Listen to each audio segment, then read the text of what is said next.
Here's where we're going to start. Michigan have a 7:30 kickoff time on the road at Rutgers, Jeff. Undefeated. Are Michigan legitimate title contenders? And I'm sorry, I hate doing this, but I think we all realize it's now just, and not only now, it's always been about Columbus. That's it. Yep. That's the game.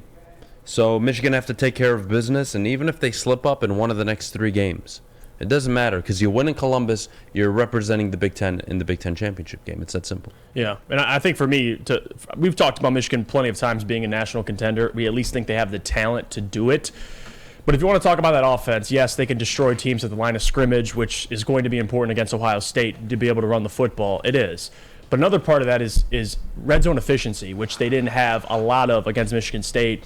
You know, they settle for a lot of field goals. That's the thing you have to adjust or change moving into Ohio State. You can't settle for field goals. You got to score touchdowns. You got to be a more dynamic offense than what you can just do on the ground. Because last year you were able to beat Ohio State doing this. This was the key to success, pounding the football with Hassan Haskins and Blake Corum. You had a great defense getting after C.J. Stroud. I don't know if this defense, although there's more depth, I'm not going to sit here and say there's going to be an Aiden Hutchinson-esque performance from a player. But what you can do is be more dynamic on offense to kind of make up for that. So for me to see them, what I need to see from them to be able to be more confident heading into Ohio State, Adam, it's got to be that red zone offense, to be able to score touchdowns and not settle for field goals. Because you saw Ohio State struggle against Penn State late in the game. The touchdowns came, and they came quickly. And that's how Ohio State operates. And it was on the road as well. This is going to be in Columbus. So Michigan, it's a tough task ahead of them. But really the big story heading into that game is going to have to be their passing game. What does J.J. McCarthy look like? Because again, we know J.J. a much better, much more accurate thrower than Cade McNamara. I know their stats so far are pretty similar. They haven't really opened up the playbook, trying to protect J.J. a little bit. But against Ohio State, Adam, it's going to be crucial for J.J. I think, because I'm not buying the red zone stuff. No, listen. The reason why I say that is because against Ohio State, unless you have faith in this defense to be able to hold Ohio State to field goals. No, you won't win on the road kicking 5 field goals. Okay, that's where I'm going. Even if I agree with that. Not saying JJ, he does not have to throw for 350 and 4 touchdowns. I understand, but you got to be efficient in the red zone. They're 13th in the country in red zone efficiency, right? Right. They're converting 93% of the time. They're 41 of 44. Georgia, to put it into perspective, Georgia's 46 of 47. Ohio State's 40 of 41. Some of the better teams, even Tennessee, 43 of 45. So yeah, look, you don't want to kick field goals, sure. I mean, if that's your argument, I would agree with that more than anything. But at the end of the day, you're taking points. And yes, you'd prefer them to be 6 on the road in Columbus. But Ohio State's defense has shown it could kind of fall apart and also step up and be absolutely dominating, especially from an individual perspective. We saw what JT did last weekend against Penn State. He basically won them that football game. I know that was probably the best performance from a defensive end ever. And we talk about the Michigan football team and Ohio State. Mm-hmm. I've seen Michigan go from, you know how you go from 0 to 60 in record time, right? There's those kind of representations of how quickly you can get into gear.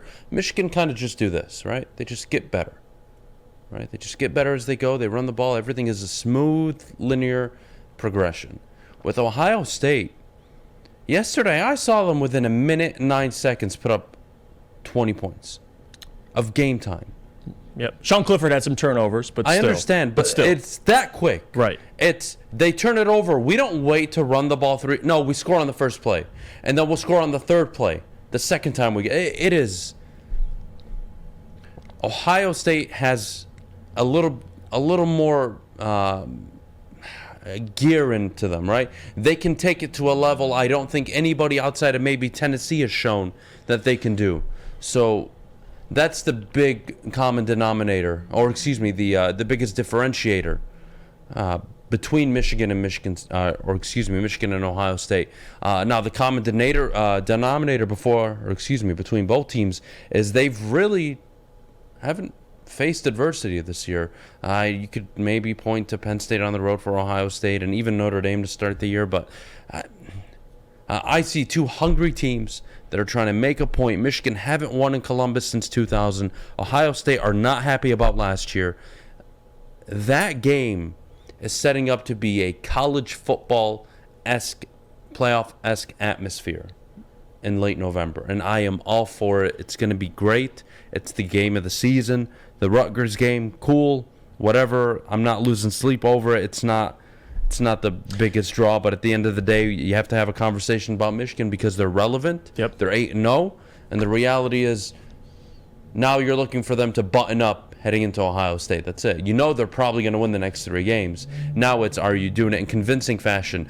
Are you setting the tone early? Are you putting your foot on the gas pedal? Are you winning by 3-4 scores? Are you not settling for field goals? And I think that's the conversation we're going to have. And how does that secondary look? I mean, it's obviously not the same competition, but that's going to be a big storyline heading into that Ohio State game because we know what they have with their wide receivers. And Jackson Smith-Njigba is expected to be back against Michigan, so there's another weapon for you. And on top of that, another thing to kind of look for heading into it is with JJ taking care of the football. Because you saw Penn State, especially with Ohio State, yeah, they scored quickly, but they had Ohio State on their heels. And then Sean Clifford, basically handed the game away. Along with, a lot of other things, Ohio State being able to score offensively. You're giving Ohio State enough credit, but that's fine. No. All I'm saying is JJ's got to take care of the football. He's done a good job so far. That's a game where you can't afford. That's another one I disagree with. Okay, why?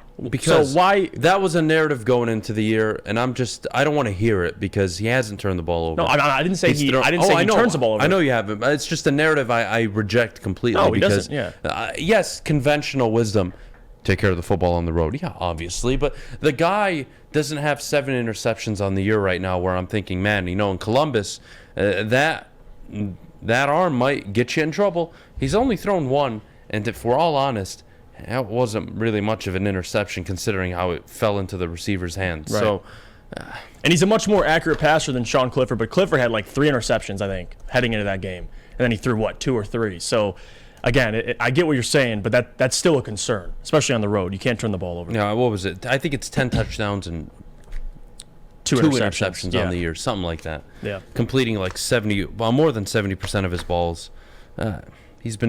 He's been everything you wanted, except I think that's just how Michigan are. Right.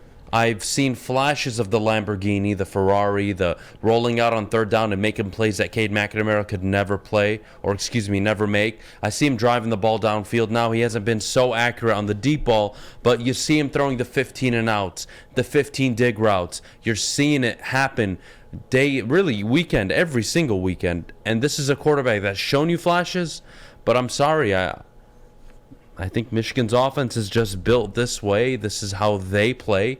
And who am I to question a coach who has a almost 70% win percentage, who since he joined and became the head coach in Michigan only has a lesser win percentage than Brian Kelly at Notre Dame, Dabo Swinney, Kirby Smart, Lincoln Riley, and Nick Saban. Talk about company, that's his company. So as much as I don't like it, I don't have to like it. But it works. It's effective. They win football games, and they will likely be 11-0 going into Columbus. And may I remind all of you, in Ann Arbor last year, they won at the line of scrimmage. That's how they won last year. So no, you don't need JJ to go out and throw 350. Is he capable of it? Yes, he is. But that is not Michigan's philosophy. It's not their offense. If he was at Tennessee, he'd probably be lighting up college football, but he's not. And he's doing what the coaches have asked. He isn't turning the ball over excessively. He's making better decisions. He's getting better as the season's gone on, Jeff. And do you think, and the real question to look at, and that's what I'm curious about for Ohio State, is last year give up 42 to Michigan defensively. It sounded like C.J. Stroud had a bad game, 34 for 49, 2 touchdowns, and they were able to run the ball. But it was that defense for Ohio State. And again, you gave up over 250 rushing yards Ohio State gave up last year against Michigan, 5 touchdowns for Hassan Haskins. What does that defense look like for Ohio State? That's the question I have too, is if it's a closer game, you're going to need JJ to show those flashes again. I'm not saying that's, what he's going to have to do. To your point, not going to have to throw for 350, 400 yards. But again, I'm curious to see if they can still run the ball effectively, then they'll be in a good position. Because dominating at the line of scrimmage has been the storyline for Michigan last year, this year. And if they can continue to do that, it's going to cause Ohio State some problems. But I'm looking forward to it. I really am. How does JJ step up in Columbus? It's a big game for him, big game for Michigan. I'm excited. I think it's going to be even closer than last year, to be honest with you. I think, I'm very, I don't know. Ohio State's offense is just something so different. Michigan has never played against something like that all season. They won't. And the reality is, Sanistrill and that secondary, that pass rush, how effective are they going to be? Right? Jackson Smith and Jimbo likely to be back for that game. Marvin Harrison Jr. Yeah, he's been tearing apart secondaries. Ibuka. Man. The running backs are dynamic. I know they're not the most powerful running team, but they can run the football at times. This offense is different, man. It's just different. Michigan is going to have to not only play their best game of the season, they're going to have to make a play or two that they typically don't make. Hitting the deep ball. Getting a well-timed interception in the red zone. There's going to have to be a few plays that Michigan makes that's going to keep them or win them that football game. Especially on the defensive line. Not saying, again, you're not going to have an Aiden Hutchinson-esque their defensive performance. line has been phenomenal. It's been phenomenal so far. So getting after CJ is going to be the storyline this year as well. Pretty similar offensive line than last year, so we'll see.